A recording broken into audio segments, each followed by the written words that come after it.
सच्चिदानंद रूपाय विशोतपत्यादिहेतवे तापत्रय विनाशाय श्री कृष्णाय वयं नमः। अकारण करुणालय वरुणालय प्रातपर परब्रह्म सच्चिदानंद भगवान श्री कृष्ण के चरणों में हम बारंबार प्रणाम करते हैं। आइए हम सब मिलकर उनके पावन चरणों की शरणागति ग्रहण करते हैं, क्योंकि जिनके चरणों की शरणागति ग्रहण करने के बाद जिनके तापत्रय विनाश हो जाया करते हैं, उन प्रभु को हम बारंबार प्रणाम करते हैं। शरयातिरमानवो राजा ब्रह्मिष्ठ स बभूवः। सुखदेव जी कहते हैं, मनुपुत्र राजा शरयाती वेदों का निष्ठावान और विद्वान था। उसने अंगिरा गोत्र के ऋषियों के यज्ञ में दूसरे दिन का कर्म बतलाया था। उसकी एक कमल लोचना कन्या थी, उसका नाम था सुकन्या। एक दिन राजा शरयाती अपनी कन्या के साथ वन में घूमते हुए च्यवन ऋषि के आश्रम पर जा पहुंचे। सुकन्या अपनी सखियों के साथ वन में घूम घूम कर वृक्षों के सौंदर्य को देख रही थी। उसने एक स्थान पर देखा कि बाबी बाबी मतलब होता दीमक, दीमकों की एकत्रित हुई मिट्टी की ढेरी सी कुछ दिखाई पड़ रही है। तो उसमें छेद से जुगनू की तरह कुछ चमक रहा है, ज्योति दिखाई पड़ रही है। दैव की कुछ ऐसी प्रेरणा थी कि सुकन्या ने बाल सुलभ चपलता से एक कांटे के द्वारा उस ज्योति को बेध दिया। उसमें उसने देखा कि बहुत सा खून बह रहा है। उसी समय राजा शरयाती के सैनिकों का मलमूत्र रुक गया। शरयाती को यह देखकर बड़ा आश्चर्य हुआ। उन्होंने अपने सैनिकों से कहा, अरे तुम लोगों ने कहीं महारथी च्यवन के प्रति कोई अनुचित व्यवहार तो नहीं किया? मुझे तो यह स्पष्ट दिखाई पड़ रहा है कि तुम लोगों ने कोई अनुचित व्यवहार किया है।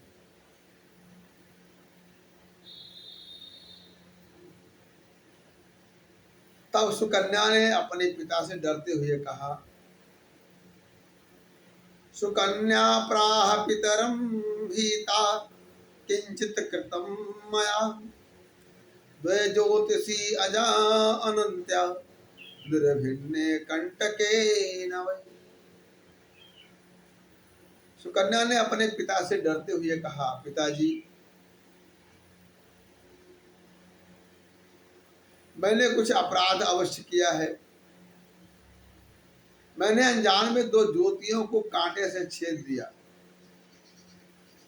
अपनी कन्या की यह बात सुनकर राजा शरयाती घबरा गए। उन्होंने धीरे धीरे स्तुति करके बाबी में छिपे हुए च्यवन मुनि को प्रसन्न किया। तदंतर च्यवन मुनि का अभिप्राय जानकर उन्होंने अपनी कन्या उन्हें समर्पित कर दी और इस संकट से छूटकर बड़ी सावधानी से उनकी अनुमति लेकर वे अपनी राजधानी में चले आए। सुकन्या च्यवनम प्राप्य पतिम परम कोपनम प्रीणयामास चित्तज्ञा अप्रमत्तान्मृतभिः। सुकन्या परम क्रोधी च्यवन मुनि को अपने पति के रूप में प्राप्त करने के बड़ी सावधानी से उनकी सेवा की और करती हुई उन्हें प्रसन्न करने लगी। वहां उनकी मनोवृत्ति को जानकर उनके अनुसार ही बर्ताव करती थी।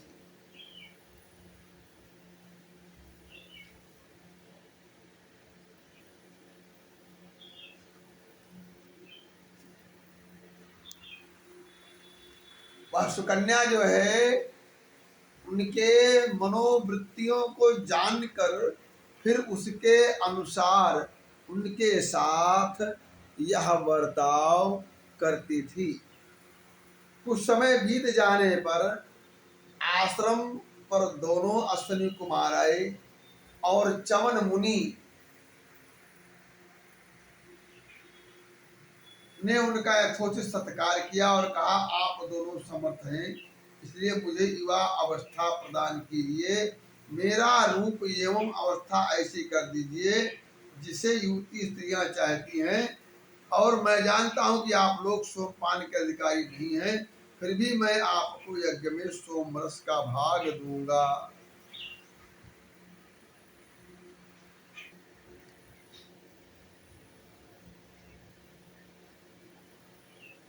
महर्षि च्यवन ने इस प्रकार से ऋषि भगवान से कहा, अश्विनी कुमारों से।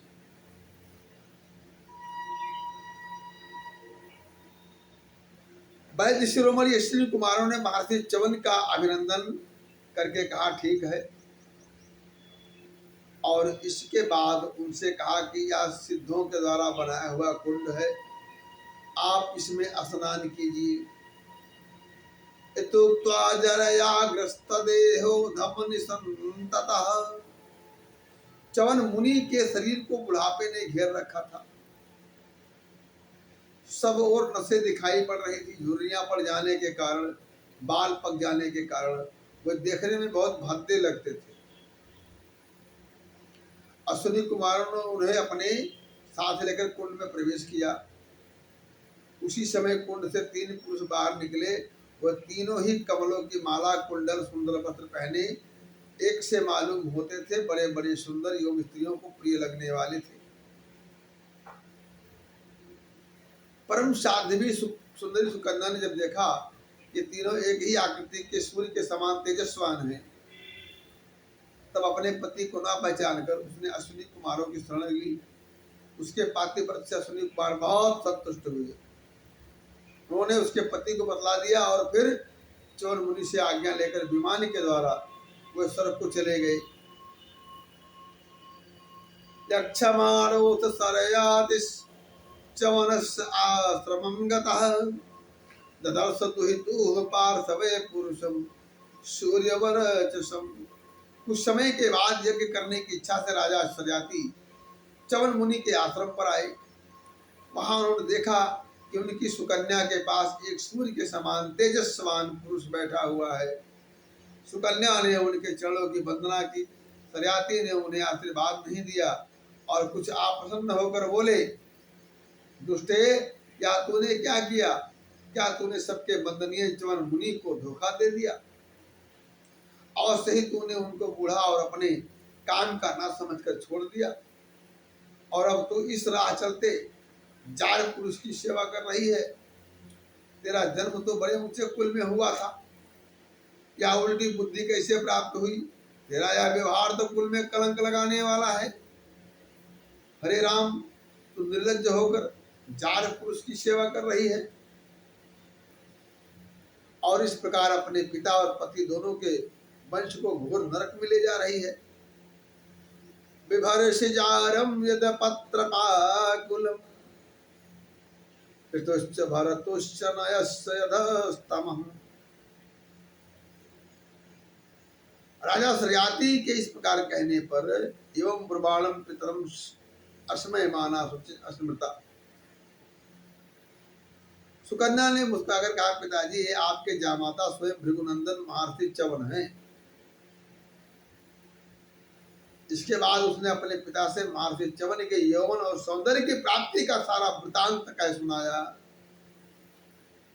वह सब सुनकर राजा सरियाती अत्यंत विस्मित हुए।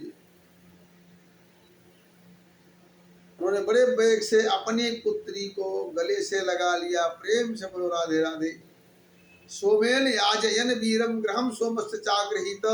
महर्षि च्यवन ने वीर सरियाती से होम यज्ञ का अनुष्ठान करवाया और सोमपान के अधिकारी न होने पर भी अपने प्रभाव से अश्विनी कुमारों को सोमपान करवाया।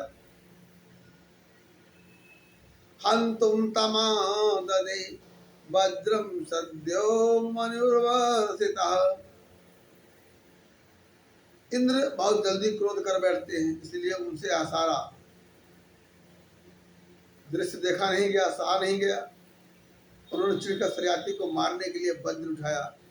महर्षि च्यवन के वज्र के साथ उनके हाथ को वहीं स्तंभित कर दिया। तब सब देवताओं ने अश्विनी कुमारों को सोम का भाग देना स्वीकार कर लिया। उन लोगों ने वैद्य होने के कारण भले अश्विनी कुमारों का सोमपान से बहिष्कार कर रखा था। सरियाती के 3 पुत्र हुए, उत्तान बहिर, आनर्त, भूरिशेण। आनर्त से रेवत हुए। महाराज रेवत से समुद्र के भीतर कुशस्थली नामक एक नगरी बसाई थी। उसी में रहकर आनर्त आज देशों का राज्य करते थे।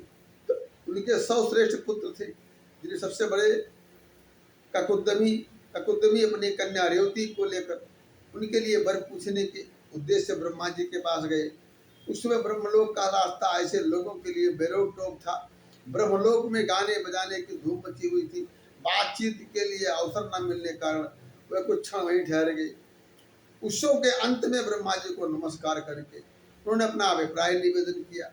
उनकी बात सुनकर भगवान ब्रह्मा जी ने हंसकर उनसे कहा, भगवान ब्रह्मा जी बोले, महाराज तुमने अपने मन में जिन लोगों के विषय में सोच रखा है वह सब तो काल के गाल में चले गए। अब उनके पुत्र पौत्र अथवा नातियों की बात ही क्या है। गोत्रों के नाम भी नहीं सुनाई पड़ते। इस बीच में 27 शतयुगी का समय बीत चुका है, इसलिए तुम जाओ। इस समय भगवान नारायण के अंशावतार महाबली बलदेव जी पृथ्वी पर विद्यमान है। उन्हीं नर रत्न को या कन्या तुम समर्पित कर दो, जिनके नाम लीला आदि का श्रवण कीर्तन बड़ा ही पवित्र है।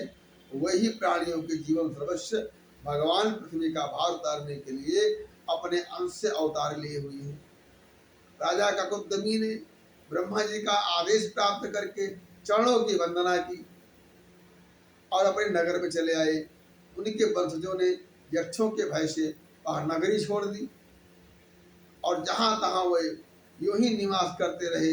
राजा ककुदमी ने अपनी सर्वांग सुंदरी पुत्री परम बलशाली बलराम जी को सौंप दिया और स्वयं तपस्या करने के लिए भगवान नर नारायण के आश्रम बदरी वन की ओर चले गए।